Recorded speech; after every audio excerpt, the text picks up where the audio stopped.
untuk kawan-kawan, semua sinopsis atau proposal penelitian itu yang bagus adalah harus menggambarkan semua pemikiran kita tentang penelitian yang akan kita lakukan dari pertama sampai terakhir, dari alasan bulan judul sampai daftar pustaka sampai selesai. Yaitu sinopsis biasanya terdiri atas judul atau halaman cover, kemudian topik bahasan, diulangi lagi judul, kemudian nama peneliti, latar belakang masalah penelitian. Latar belakang masalah penelitian ini adalah suatu yang inti atau yang sangat urgent dalam suatu sinopsis atau proposal kita. Kemudian setelah selesai latar belakang, kita rumuskan dalam satu masalah, jadi rumus masalah, kemudian tujuan penelitian, kemudian manfaat penelitian, manfaat apa yang akan didapatkan bila penelitian dilakukan, kemudian ruang lingkup penelitian atau batasan penelitian yang saat menyebut tinjauan teori atau tinjauan pustaka, metode penelitian, jadwal penelitian, usulan dosen pembimbing. Usulan dosen pembimbing pilih 1 atau 2. Jadi jelas bahwa sinopsis ini atau proposal ini ditujukan bukan kepada dosen pembimbing, tapi ditujukan kepada institusi yang berwenang di kampus, yaitu biasanya ketua jurusan atau ketua program studi. Kemudian yang terakhir daftar pustaka yang paling terakhir dari sinopsis atau proposal kita. Oke, saya akan jelaskan persatu dari awal, yaitu dari judul penelitian.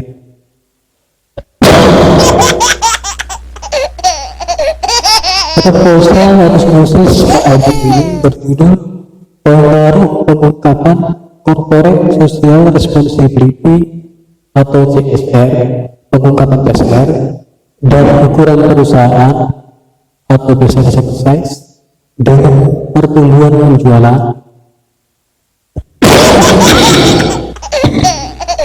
sebagai variabel moderasi terhadap harga. Oke, mohon kawan-kawan mahasiswa yang sedang skripsi, terutama yang sedang bermasalah dengan penulisan skripsi, ini sinopsis punya Pak Edi, terus terang saya yang membuat karena beliau yang memandatkan kepada saya kemudian untuk mengajarkan ke beliau. Jadi sekaligus kawan-kawan yang lain, terutama mahasiswa bimbingan saya yang dari berbagai disiplin ilmu, itu bisa belajar dari sini, biarkan ini akuntansi dan biarkan jurusan teman-teman yang lain bukan akuntansi, tetapi penulisan suatu karya ilmiah skripsi itu biasanya sama jurusan apapun, cuman beda metodologi, cuman beda penulisannya, prosedur penulisannya. Jadi alur pemikirannya sama, cara mencari masalah, kemudian mengembangkan masalah, kemudian merumuskan masalah, dan mencari metode penelitian yang cocok. Oke. Pengaruh pengungkapan corporate social responsibility dan ukuran perusahaan dengan pertumbuhan penjualan sebagai variabel moderasi terhadap nilai perusahaan. Di sini dapat kita ketahui bahwa terdapat satu variabel terikat, variabel Y, yaitu nilai perusahaan. Nilai perusahaan sebagai variabel terikat atau variabel Y. Kemudian terdapat sebuah variabel moderasi. Variabel moderasi. Variabel moderasi di sini yaitu pertumbuhan penjualan. Mungkin kawan-kawan masih bertanya karena baru penelitian bahwa variabel moderasi itu apa? Variabel moderasi pengertiannya adalah suatu variabel yang ikut berinteraksi terhadap variabel terikat, variabel Y, yaitu nilai perusahaan, tetapi dia sendiri tidak begitu terpengaruh. Jadi sifat pada moderasi itu adalah sebagai pengantar. Dalam istilah fisika ada istilah zat penghantar itu apa lupa juga. Artinya ini sebagai katalisator mempermudah atau memperlambat suatu hubungan pengaruh sebab akibat variabel X terhadap variabel Y. Jadi dia cuma menghantarkan sifatnya, menghantarkan pengaruhnya yang positif atau menghantarkan pengaruhnya negatif, mempercepat atau memperlambat suatu hubungan atau pengaruh. Kemudian menjadi variabel X atau variabel bebas, dan ini nampak adalah pengungkapan corporate social responsibility atau pengungkapan CSR.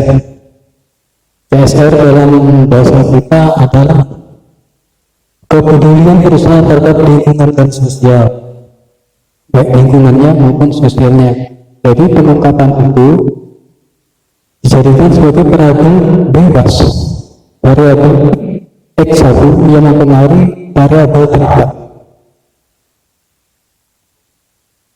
nilai perusahaan. Kemudian dilanjutkan dengan variabel bebas kedua, X2, yaitu ukuran perusahaan atau biasa disebut size. Ini adalah variabel bebas kedua yang diperkirakan secara teori berpengaruh terhadap nilai perusahaan. Kemudian kedua-duanya ini X1 dan X2 atau variabel pengungkapan CSR dan variabel size ini sama-sama berpengaruh terhadap nilai perusahaan, juga sama-sama berpengaruh terhadap nilai perusahaan yang diperkuat atau diperlemah oleh sebuah variabel moderasi, yaitu variabel pertumbuhan penjualan. Oke, kita masuk dalam latar belakang masalah. Perusahaan yang kita teliti dalam perintah ini adalah perusahaan yang bergerak di bidang perkebunan kelapa sawit yang terdaftar di Bursa Efek Indonesia pada tahun ini atau pada tahun 2020. Oke. Alasan saya memilih judul ini sebagai pijakan pertama untuk membuat variabel deskripsi akuntansi adalah bahwa akhir-akhir ini sangat besar sekali berita di media sosial, di televisi, di semuanya, bahwa Uni Eropa dengan sangat tidak disangka-sangka atau sangat mengejutkan akan memboikot produk kelapa sawit, minyak sawit dan turunannya dari Indonesia karena dengan alasan lingkungan dan sosial di Indonesia, terutama di sekitar perkebunan atau pabrik kelapa sawit yang sangat mereka nilai sangat memprihatinkan, yaitu perusahaan sawit di Indonesia dinilai merusak lingkungan dan merusak tatanan sosial masyarakat adat. Begitu katanya, sehingga atas dasar itu mereka memboikot dengan banyak dikeluarkan semacam kesepakatan bersama nanti ada di sini. Oke, kita baca. Menurut laporan dari Renewable Sustainable Palm Oil (SPO) dalam Sejaya, Renewable Sustainable Palm Oil (SPO) ini adalah sebuah LSM atau lembaga swadaya masyarakat di Eropa yang saya dapatkan dalam jurnal Sejaya tahun 2019 itu dikatakan, dan sebagaimana juga dimuat oleh The Compass, sebuah media di Australia dan Amerika, katanya Indonesia itu adalah sebuah produsen minyak sawit terbesar di dunia, kemudian menyusul Malaysia, Thailand dan negara-negara Afrika. Hal tersebut dapat dilihat dari produksi minyak kelapa sawit sebanyak 36 juta metrik ton pada tahun 2016, yang mana 25 juta ton lebih diekspor ke luar negeri, atau sebanyak 90%.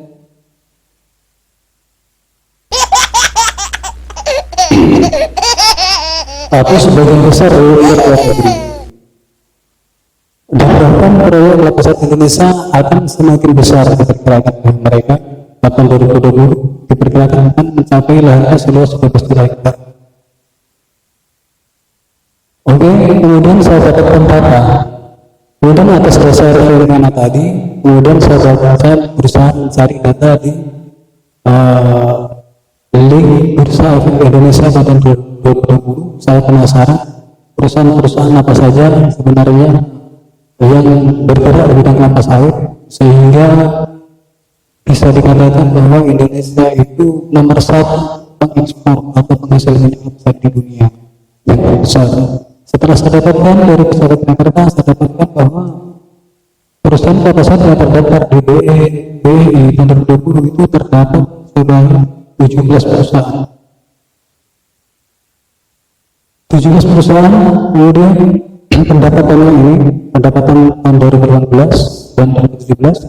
Di sini blok hijau berarti pendapatan terbesar dari 17 perusahaan terbesar diperoleh oleh PT Austindo Nusantara Jaya Tbk dengan nama ANCT, yaitu sebesar 151,70 triliun, dan tahun sebelumnya 161,79 triliun. Kemudian yang paling kecil itu penjualan yang dilakukan oleh PT Multi Agro Gemilang Plantations dengan nama saham MAGP itu hanya sebesar 175,3 miliar, dan tahun sebelumnya 69,3 miliar. Namun jika kita lihat di sini bahwa walaupun ini jumlah penjualannya terkecil, ini ada pertumbuhan positif. Pertumbuhan positifnya ini sekitar 1,5% per tahun dari tahun 2017 ke 2018. Dan sebaliknya, walaupun PT Austindo Nusantara ini penjualannya terbesar di antara 17 perusahaan, itu pertumbuhannya justru negatif, artinya menurun. Kalau tidak salah ini 0,5% atau 0,2%. Ini deh, negatif 0,062. Kemudian pertumbuhan yang penjualan terendah PT Multi Agro ini bukan 0,5, maaf, 1,5. Cara mencari nilai pertumbuhan ini adalah pendapatan tahun ini dikurangi pendapatan tahun dulu dibagi dengan pendapatan tahun ini. Pendapatan tahun ini dikurangi pendapatan tahun dulu dibagi pendapatan tahun ini. Ini dapat semuanya pertumbuhan, indeks pertumbuhan, nilai pertumbuhan. Penjualan yang tinggi, pertumbuhan penjualan yang tinggi akan mencerminkan pendapatan meningkat, sehingga pembayaran dividen cenderung meningkat, di mana hal ini akan direspon positif oleh investor dan meningkatkan harga saham dari perusahaan yang selanjutnya akan meningkatkan nilai perusahaan menurut batas harga 1979 dan Agustus 2017. Ini adalah dua orang dalam pakar ekonomi, pakar akuntansi. Jadi beliau mengatakan pertumbuhan penjualan yang tinggi itu akan mempengaruhi nilai perusahaan. Jadi kalau pertumbuhannya jadi negatif, itu bisa nilai perusahaannya akan jadi negatif karena harga sahamnya akan turun. Karena nilai perusahaan itu jumlah saham dikali dengan harga saham, itu nilai perusahaan menurut harga saham. Oke. Kemudian saya menutup ini dari literatur ini. Saya berusaha mengantarkan teks di atas, fenomena di atas, data di atas. Saya berusaha menghubungkan dengan variabel Y. Tadi variabel X1 yaitu CSR. Kemudian CSR tadi ini fenomena CSR. Maaf, ini fenomena penjualan, pertumbuhan penjualan. Pertumbuhan penjualan. Pertumbuhan penjualan ini adalah variabel moderasi. Variabel moderasi. Kemudian saya mau menghubungkan variabel moderasi dengan variabel Y. Makanya saya mengutip pendapat dari dua ahli ini, Bata Archandra dan Agustin, bahwa menurut secara teori itu ada hubungan antara pertumbuhan penjualan dengan nilai perusahaan.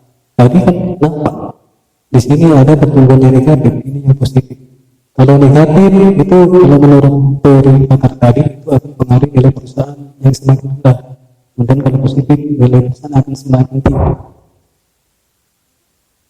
Oke.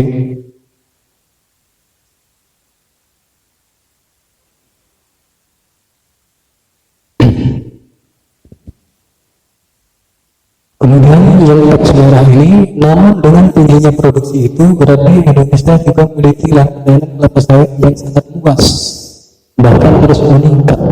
Jadi di sini saya berusaha untuk mengantarkan dari data pertumbuhan perusahaan. Yang pertama tadi nama perusahaan yang bergerak di kelapa sawit, kemudian daftar penjualan sebagai variabel operasi.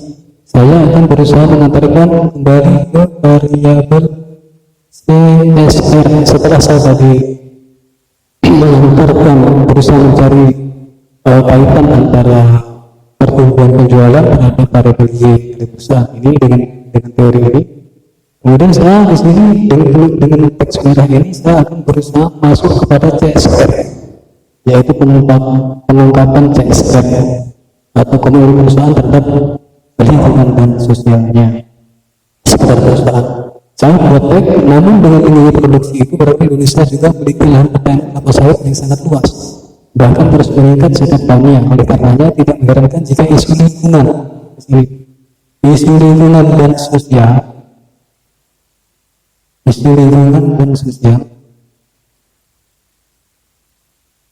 yang berupa deforestasi atau pembakaran hutan tidak bisa dipisahkan dari kelapa sawit serta masalah sosial. Kemudian saya berusaha menjabarkan data-data, yaitu saya kutip dari laporan Time Post, sebuah majalah luar negeri. Majalah ini tidak saya dapatkan langsung, tapi melalui jurnal Sebaya tahun 2011 dikatakan bahwa pada tanggal 1 Januari 2007 organisasi PBB mengatakan produksinya sawit sebagai penyebab utama deforestasi di Indonesia. Deforestasi adalah pembabatan hutan, cara membabat hutan, di mana pembakaran liar dan penanaman deforestasi terjadi di 37 dari 41 taman nasional. Jadi hampir semua taman nasional sudah dibuat untuk bertanam kelapa sawit. Padahal taman nasional ini dilindungi, bahkan mendapat dana dari dunia, dari negara-negara dunia.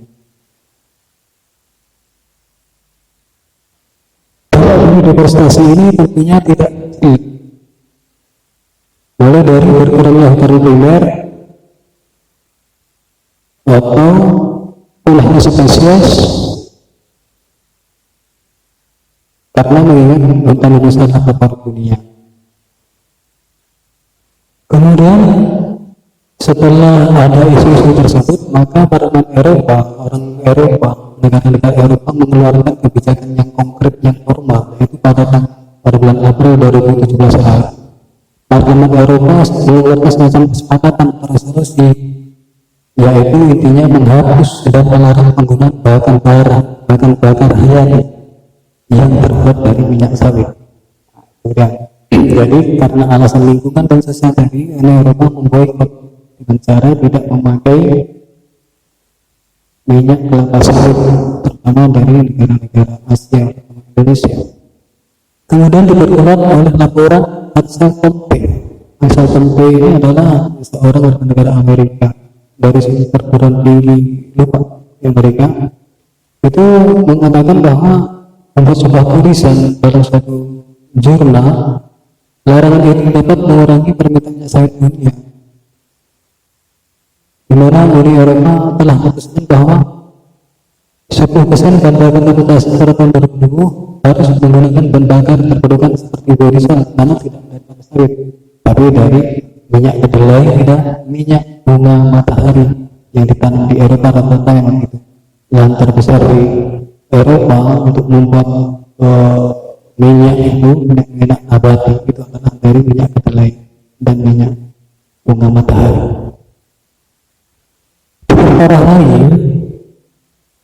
Diperparah lagi pada tahun berikutnya, laporan sumber sama, Eropa lalu menerbitkan delegated regulasi yang merupakan turunan dari renewable energy directive 2, di mana kelapa sawit dianggap sebagai komoditas berisiko tinggi terhadap kerusakan hutan, deforestasi, dan indirect land use change atau pengalian fungsi hutan secara besar-besar. Tentu saja hal tersebut sangat mengkhawatirkan Indonesia karena sebagian besar masyarakat di luar Pulau Jawa itu tergantung dari perkebunan kelapa sawit, dan pendapatan negara dari kelapa sawit ini sangat besar. Jadi jika seandainya Eropa benar-benar mengambil langkah pembaudan tersebut, akan sangat merugikan Indonesia, yaitu mengurangi pendapatan Indonesia dari sektor non-migas, sama dari kelapa sawit, karena kita tahu bahwa Eropa adalah negara terbesar pengimpor minyak kelapa sawit dari Indonesia. Oke, tadi masalah lingkungan. Kemudian perusahaan kelapa sawit dulu juga adalah merusak tatanan sosial masyarakat adat setempat, sebagaimana laporan Access Tomte dalam dikonversikan sebuah jurnal di Australia dan Amerika itu mengadakan penelitian yang hasilnya ada sangat mengerikan.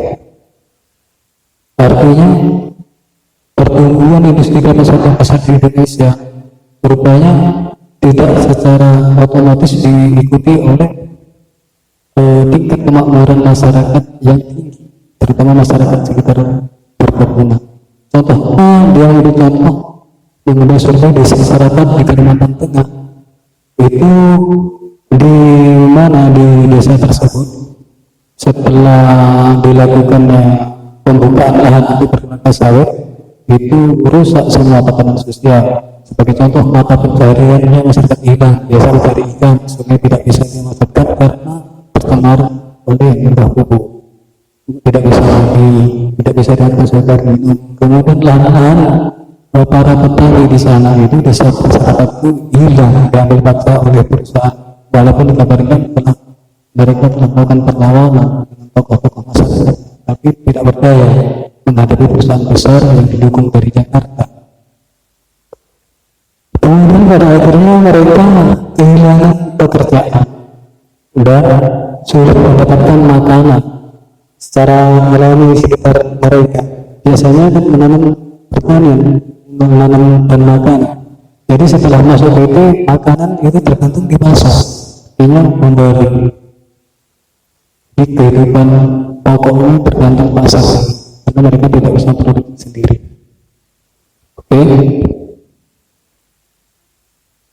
Sekarang kehidupan mereka berubah drastis ketika perusahaan besar kelapa sawit tidak mau harus beroperasi sekitar desanya pada tahun 2009.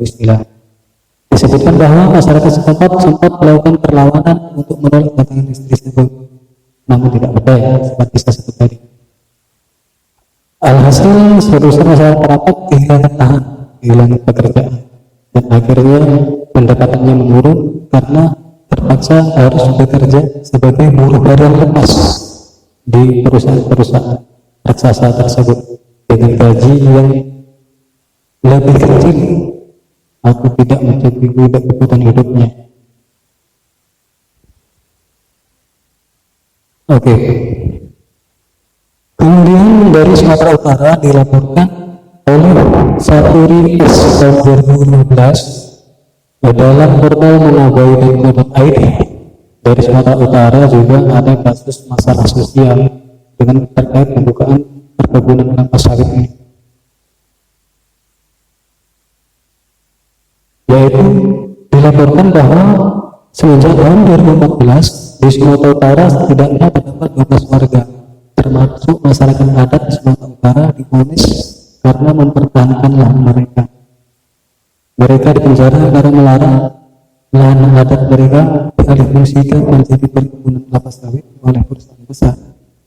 Dan lebih parahnya, menurut data SPI, sepanjang 2014 terjadi 29 kali konflik terbuka, 114 kasus masih berlangsung, korban jiwa 2 orang, 90 orang luka-luka, 3.000 lebih warga terusir, dan 89 orang ditahan oleh pihak berwajib.